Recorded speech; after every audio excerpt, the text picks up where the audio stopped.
Hey guys, and welcome to a pretty damn epic showdown between two top players. On the left hand side we have Aero up against, we're going to call him Ant because I'm going to butcher that name unfortunately, and it's High Elves up against the forces of the Greenskins, and it's a particularly interesting High Elf build that I wanted to highlight and showcase for you guys today. And oh yes, there is an air squad, but not the standard one you would expect. So up in the skies we do have a glorious looking moon dragon. I'm actually a big fan of the moon dragon. I think it's pretty underrated. People tend to kind of slowly be dragged over towards the star dragon, but I think the moon dragon's breath attacks can be really deadly up against infantry. We also have double a great eagle. Now I've been pretty vocal on great eagles before, thinking they're not too kind of scary to be honest to deal with, but they are incredibly fast and they make a nice little companion for the moon dragon up in the skies. For the main battle line of Aero, we do have Silver and Guard mixed in with some Spearmen and a couple of units of Rangers, so kind of just basic stuff dotted throughout. And in the back lines we have some more Spearmen, although we do have the more elite and bad to the bones Swordmasters of Hoeth in the central pocket. I quite like people including one or two more elite infantry units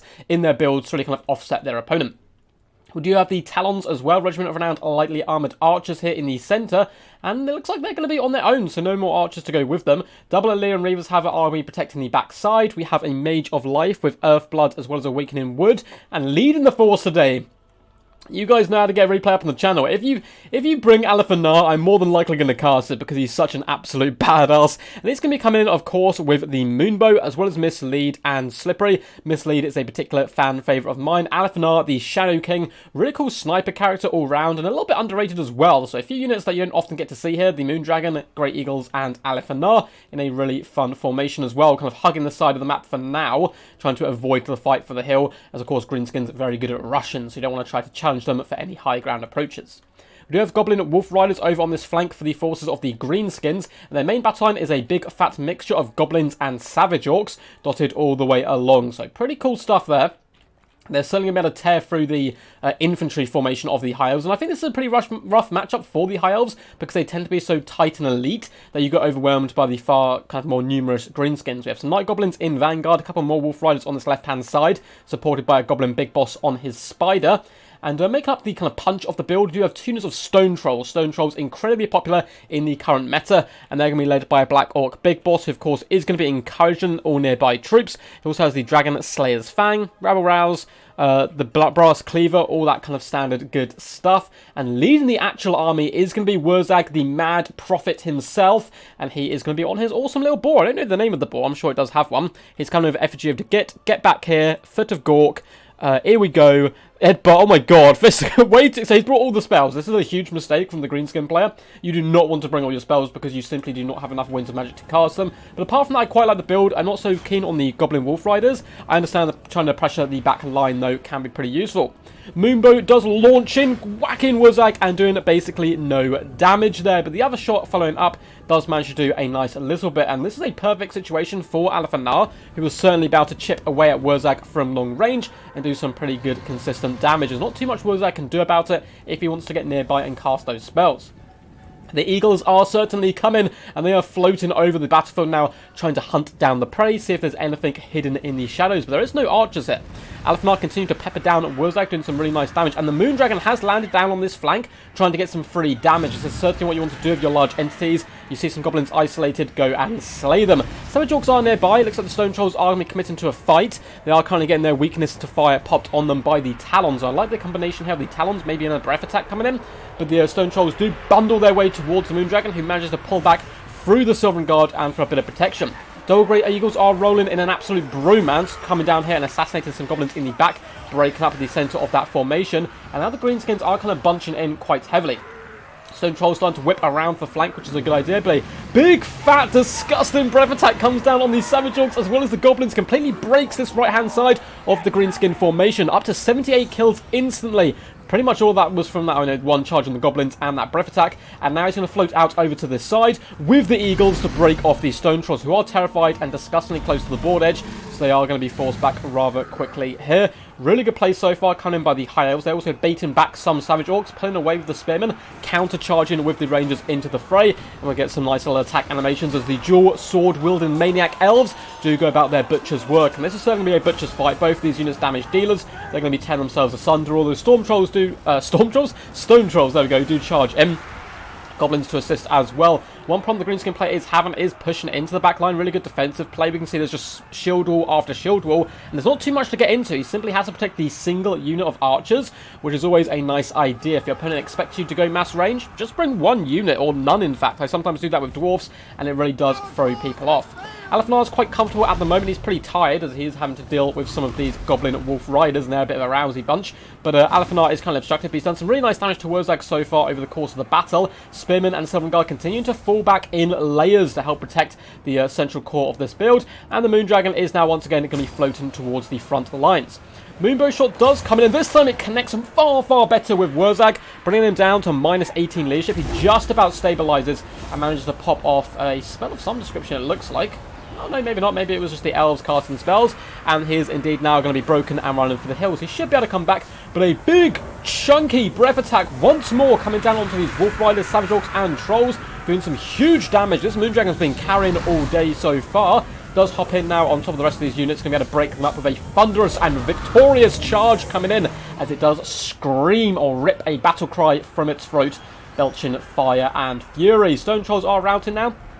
The Moondragon, quite a nice counter to them. And the Double Grey Eagle's doing a pretty decent job as well, just hunting down characters, just annoying them, trying to peck their little eyes out. The Goblin Big Boss not having a good day, as the triple Goon Squad here, the Flying Goon Squad, does come in, do a little bit of work, or they are now surrounded by Savage Orcs and Goblins, who are starting to pressurise into the back line a little bit more. Over here we see a huge problem once more, and this is something the Greenskin player's been doing all game. He's been bunching up 3 units on 1 unit of Silver and Guard. Yes, they're only Goblins and Savage Orcs, but you need to be whipping them around and attacking from as many options as possible, so you can shut down the Talons who have been able to completely free fire in so far. And of course the Moondragon does fire damage, so all the weakness these guys are going to be getting isn't too good for them. In the distance, good diligent play coming in by the Leon Reavers, just hunting down troops and finishing them off as the Eagles do soar above the skies once more. And it looks like the Greenskins are having a nice little bit of a rally in the back line. Stone Trolls will be regenerating, and Wurzag is coming back to the fray as well. But balanced power is very heavily high favoured, as the Eagles completely untouched at the moment, taking 0 damage, continuously cycle charging in to assist the Moondragon here, doing some really lovely work. Sword of Anti-Heroes and Slippery has been popped. Now Alephanar still has a decent amount of ammunition left, up to 23 kills. He's currently obstructed. He's been obstructed quite a bit, but I'm sure his damage value is going to be very high out going after those high priority targets. The Great Eagle and Moondragon simply too much for the little Goblins who are fleeing in terror. The Black Orc Big Boss as well looks to be done for as the Leon Reavers come in to mop up some of the rest of the troops, breaking up this side of the battlefield. And it looks like that is going to be a rather dominant victory there by the forces of the High Elves. A Pyrrhic victory, but nonetheless, a very good one from Aero Krasnik. Well played to his opponent as well, Ant, who did a really good performance himself. And I really like the build. Before we do a little bit of analysis and I have a little look at the damage value and so forth, hope you guys enjoyed. If you did, feel free to give the video a big old thumbs up and subscribe for more Total War Warhammer content. Not only does it help out the channel quite a lot, it also, of course, alerts you guys when there's more content such as this. If you want to send in your replays, feel free to join my Discord. There's a link down below, as well as a link to my Patreon and all that other good stuff on how you can support the channel. Anyway, let's go through the High Elf build first. I think that was the centerpiece here. This was a brilliant example of how you basically break sections of your opponent's build. Just coming in with that terror of the dragon, following up from the breath attacks and the eagles coming in. You saw, I think, 3 or 4 times even, big clumps of Greenskin forces being pushed back. And yes, the Greenskins outnumbered the High Elves, but it didn't really ever feel that way because of this really cool tactical idea. The Moondragon, definitely an MVP, 133 kills, triple chevron. 1.8k damage value, but still plenty left in the tank. Had one more breath attack as well lined up and ready to go. 14k damage dealt, and the combination of them with the Great Eagles, who themselves didn't get the best damage value, 400 here, 300 here, but at the same time are basically full health and can cycle charge all day long. As usual, this build is pretty micro intensive, but Aero Krasnik is one of the best micro players around, and certainly managed to prove that here today. Leon Reavers as well doing relatively okay, and so did the Talons, despite the fact that they didn't have any archers to help support them or anything. Nearly 900 damage value. Swordmasters unfortunately got stomped, and I completely missed that one. I'm assuming they just got beat down by some trolls or a big fit of Gork by Wurzag. But apart from that, Silver and Guard and Rangers did a decent job holding the line, falling back, reforming shield walls, and just making it really difficult for the Greenskins to actually get anywhere.